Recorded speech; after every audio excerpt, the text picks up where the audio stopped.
Coming up on KTVH News at 5. 2021 brings legal marijuana to Montana. What you can and can't do now that the law has taken effect. Plus, today is a day of rest for many across the state, but others are hitting the trail to welcome in 2021.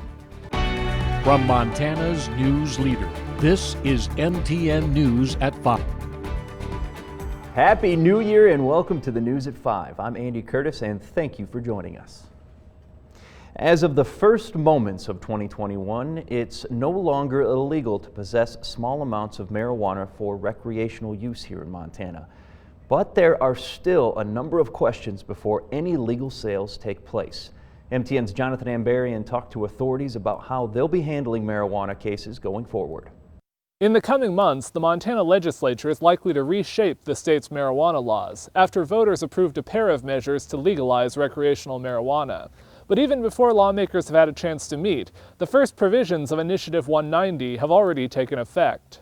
As of January 1st, I-190 says people 21 and older can possess and use up to 1 ounce of marijuana, or 8 grams of marijuana concentrates. It also allows growing up to 4 marijuana plants inside a private residence with the owner's permission. But don't expect to be able to immediately buy at a retail outlet without a medical card. Dispensaries are still limited to serving registered patients, and a section allowing recreational sales won't take effect until at least October. Lewis and Clark County Attorney Leo Gallagher says for years his office has usually only prosecuted misdemeanor marijuana possession in connection with other crimes. After I-190 passed, he says they immediately dropped pending possession cases. There's no point in resources being expended either by the accused or by the government in pursuing something that doesn't make any difference. The initiative also allows people already convicted of marijuana offenses that have since been made legal to ask that they be removed from their record. Gallagher said he doesn't plan to challenge those expungements unless the marijuana possession was linked to a more serious crime. I don't think that it's worthwhile to try to contest something that the people have passed.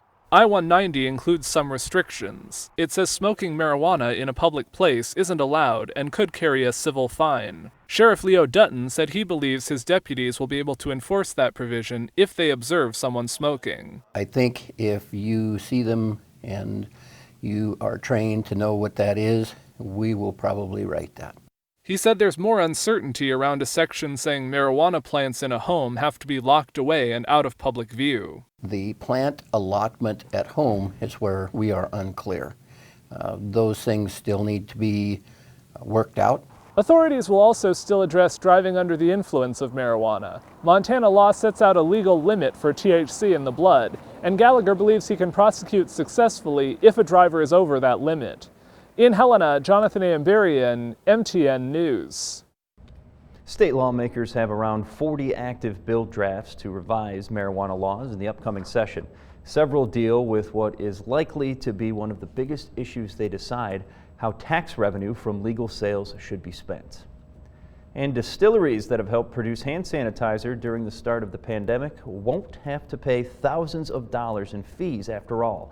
Hundreds of distilleries needed to register as drug makers to produce hand sanitizer, which requires an annual fee of about $15,000. The Department of Health and Human Services says the Food and Drug Administration did not receive approval to build distilleries. The department told distilleries they do not have to pay that fee. A spokesperson for the agency says these businesses should be applauded for their actions, not taxed. And now back from a little vacation and with a look at our first forecast for 2021. Chief Meteorologist Curtis Grebnitz. Yes, Happy New Year, Andy. Happy New Year, everybody. Good to see you all here on this Friday afternoon, Friday evening. This is a file picture right here. This is not recent, but this is the forecast for wind speeds coming up this weekend in just a few select areas. Deep Creek, that's up on the Rocky Mountain front. 86-mile-per-hour winds potentially here as we get into early on Sunday morning. But down across north central Montana, a lot of the cities, Conrad, 74. Great Falls could have wind gusts up to 72 miles per hour coming up here on Sunday. Loma almost 70. Helena not as bad, but could be some gusts 45 to even 50 miles per hour. And you might imagine with some wind speeds up that high, 60, 70, even 80 miles per hour, a large part of Montana is under a high wind warning, and a small area of Montana is under a winter storm watch. This is really for about the Lookout Pass area if anybody is traveling that way. Good gracious gusts. The winds will be really bad here this weekend. A low tide. Yeah, not a lot of snow out there. Well, I'll let you know where there will be some accumulation this weekend. And a January thaw. Not talking about maybe a couple of days, but maybe the whole month. I'll explain more coming up in the full forecast. For the first time in President Donald Trump's time in office, Republicans in the Senate overrode his veto and pushed through a bill on defense spending against his objections. The Republican-led Senate passed the measure, voting 81-13. The $740 billion National Defense Authorization Act determines such things as how many ships are bought and a soldier's pay. But Trump refused to sign it because it did not repeal certain legal protections for social media platforms and did include a provision to strip the names of Confederate generals from military bases. The Senate also failed to advance a measure to increase COVID-19 stimulus payments to $2,000. A huge chunk would essentially be socialism for rich people, money flowing to households earning well into six figures, who did not lose any jobs or income last year. The House Democrats' bill is just simply not the right approach. But I would also ask my friend, where did you suddenly become a religious adherent about concern of socialism for the rich when you gave 83% of the benefits to the rich and large corporations in the tax bill that you supported? The president supports increasing the stimulus payments to $2,000. The Montana Department of Transportation needs your help making some changes to an intersection in Great Falls. Officials are inviting the public to comment on proposed improvements at Park Drive and First Avenue North. Now, some of the possibilities include upgrading signals, signs, and pavement markings. Construction on the intersection is currently planned for 2022, but before construction can start, officials want to hear your thoughts and ideas. You can submit them by mail or an online form. And while many are resting today and maybe watching some football, some people took advantage of all that nice weather out there to go on the first hike of 2021. The annual New Year's Day event takes place at state parks nationwide, including First Peoples Buffalo Jump State Park in Cascade County. MTN's Coulter Anstedt has more. When First Peoples Buffalo Jump State Park opened Friday afternoon, people slowly trickled in. Just hanging out with my brother and my sister-in-law and just getting the dog out for some exercise. Michael Potter was visiting the park for the first time. It's always neat to go and experience some new stuff and see what different states have to offer. This year there was no guided hike with a park ranger. We're limited because of COVID to 10 people per hike. Park Ranger Alice Southworth said about 70 people came out to hike on New Year's Day last year. I think people need to be out on the trails, so I didn't want to limit it this year. People had 3 hours to get some exercise and knowledge on their own. Most guided hikes, depending on what emphasis it is about the, how jumps were used and the native people and how they use the land and how important it is to them. A good way to start the new year off on the right foot. Or the left foot. The park is currently open Wednesdays through Sundays. For more information about it, you can click on the link in this story on our website, ktvh.com. And when we come back, Chief Meteorologist Curtis Grevenitz will have a complete check of your forecast. And later, we've got some tips for helping you manage your student debt in the pandemic. Storm Tracker weather starts now with Chief Meteorologist Curtis Grevenitz. All right, welcome back, everybody. Happy New Year to you all, and happy retirement to Debbie Mahana, retiring out from the VA after, I believe, over 20 years of service here. So thank you very much to Debbie. I hope you enjoy that retirement. Maybe you want to do some skiing? I certainly do want to do some skiing. It's going to be a little while, but some night skiing at Great Divide. Nice fireworks last night and the torchlight parade as always. Great Falls, pretty picture here. 41 degrees, southwest winds 36 miles per hour. That's nothing compared to what will come through at times this weekend. And in Helena, getting a little dark, 38 degrees, light wind. Again, enjoy it because that wind will pick up tomorrow and even more so on Sunday. Look at the records, 59 the record high, 33 below zero the record low. I don't think we're going to come anywhere close to those numbers anytime soon, maybe in February. Might be a while. Here's a look at the current numbers around the state in the 30s and the 40s. Wind speeds pretty strong. Again, off the Rocky Mountain front, up there around Cup Bank and the Great Falls area. Same goes for Livingston as well. But everybody will be looking at the wind really ramping up as we go through the course of this weekend. So here we are, a little wind off the Rocky Mountain front and out across north central Montana. But look at the wind really start to increase just about everywhere in the state here for Saturday. But Sunday is the real windy day. Heading through Saturday night into Sunday, where you see these shades of purple here, that's an indication of winds more than 60 miles per hour. And we're going to have a large area off the Rocky Mountain front and out through central Montana around the Judith Gap area through Sunday that will have gusts over 60, maybe even 70 miles per hour. So just a brutal wind. Power outage is a possibility on Sunday. The wind will ease up a little bit as we get later on into the evening. Couple of flakes of snow maybe out there around the Bitterroot Mountains.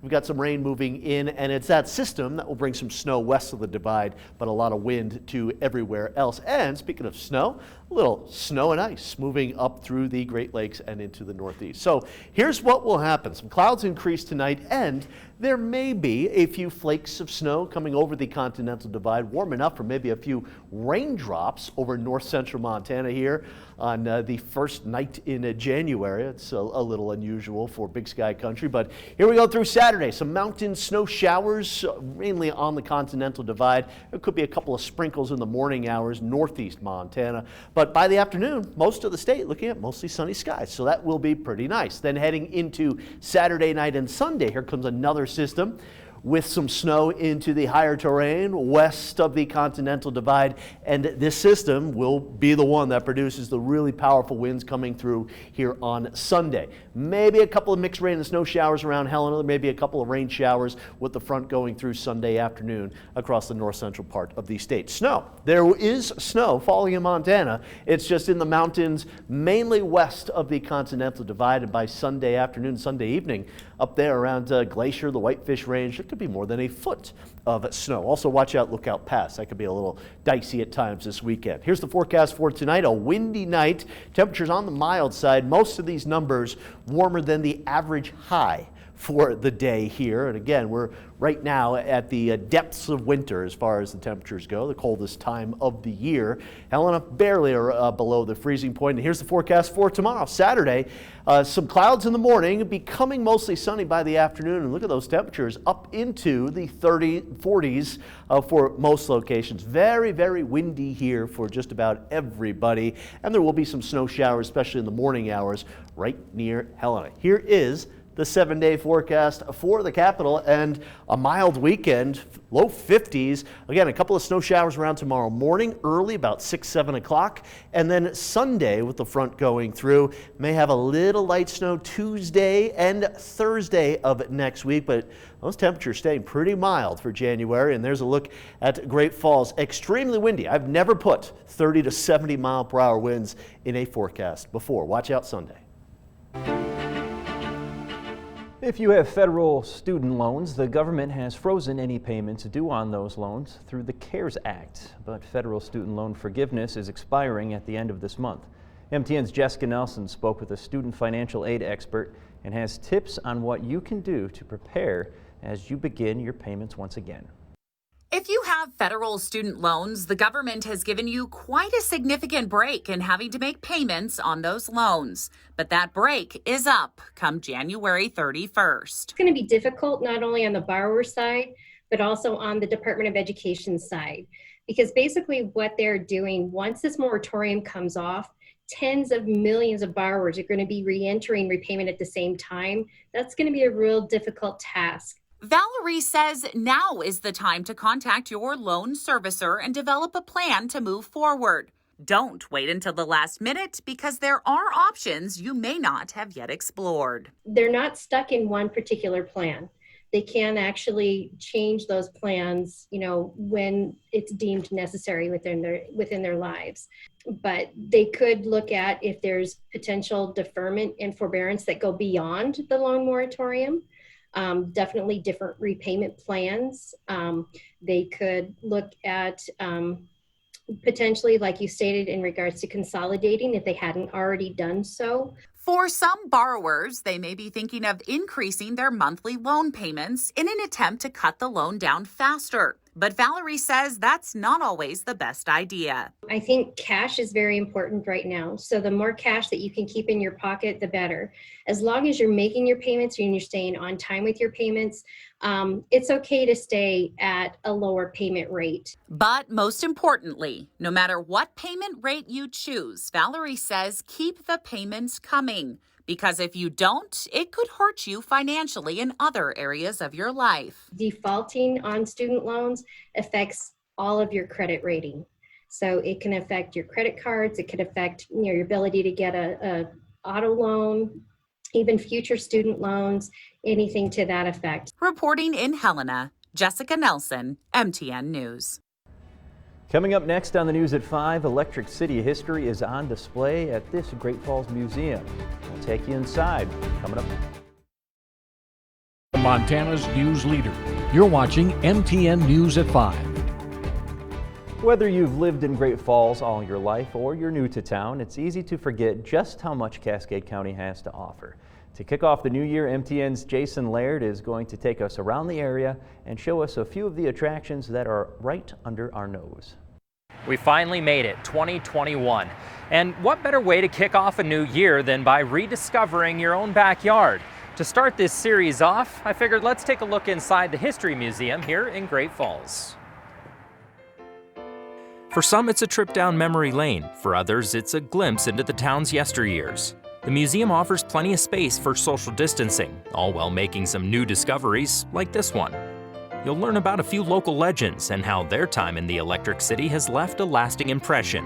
And check this out, it's a brand new exhibit opening sometime this spring, featuring the Dvorak miniature models of Old Town. They were created during the nation's bicentennial, and with detail like this, they're sure to impress.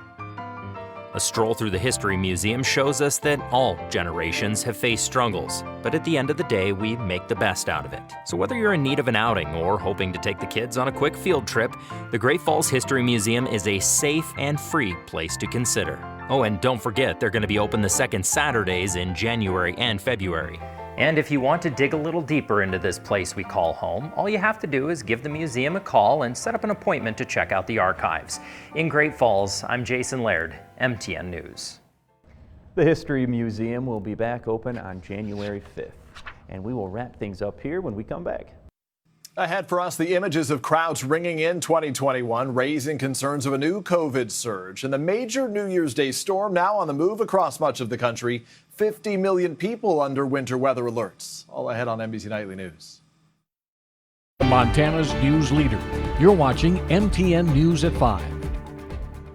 The 2021 Montana legislature kicks off in Helena on Monday. But before the action begins, you can get an inside look at how two of the top leaders view the session's agenda on this Sunday's edition of Face the State right here on KTVH. Now, MTN Chief Political Reporter Mike Dennison will be visiting with Republican State Senate President Mark Blaisdell of Kalispell and Democratic House Minority Leader Kim Abbott of Helena.